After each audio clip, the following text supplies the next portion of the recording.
কেউ কথা রাখেনি। ৩৩ বছর কাটলো, কেউ কথা রাখেনি। ছেলেবেলায় এক বোষ্টমী তার আগমনী গান হঠাৎ থামিয়ে বলেছিল, শুক্লা দ্বাদশীর দিন অন্তরাটুকু শুনিয়ে যাবে।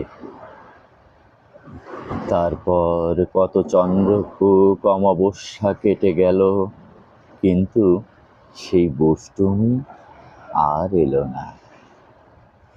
25 বছর প্রতীক্ষায় আছি। মামাবাড়ির মাঝি নাদের আলী বলেছিল, বড় হও দাদা ঠাকুর, তোমাকে আমি 3 প্রহরের বিল দেখাতে নিয়ে যাব। সেখানে পদ্ম ফুলের মাথায় সাপ আর ভ্রমর খেলা করে।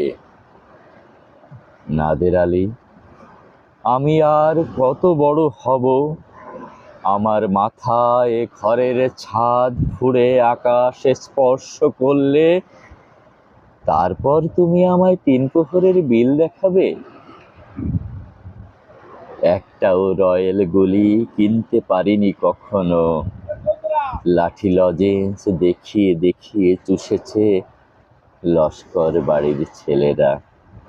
ভিখারির মতো চৌধুরীদের গেটে দাঁড়িয়ে দেখেছি, ভিতরে রাস উৎসব। অবিরল রঙের ধারার মধ্যে সুবর্ণ কঙ্কন পরা ফর্সা রমণীরা কত রকম আমোদে হেসেছে। আমার দিকে তারা ফিরেও চায়নি। বাবা আমার কাঁধ ছুঁয়ে বলেছিলেন, দেখিস একদিন আমরাও। বাবা এখন অন্ধ, আমাদের দেখা হয়নি কিছুই।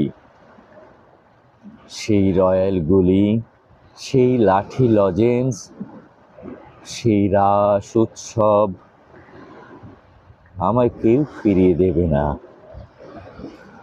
বুকের মধ্যে সুগন্ধি রুমাল রেখে বরুণা বলেছিল, যেদিন আমায় সত্যিকারের ভালোবাসবে সেদিন আমার বুকেও এরকম আদরের গন্ধ হবে। ভালোবাসার জন্য আমি হাতের মুঠোয় প্রাণ নিয়েছি। দুরন্ত ষাঁড়ের চোখে বেঁধেছি লাল কাপড়।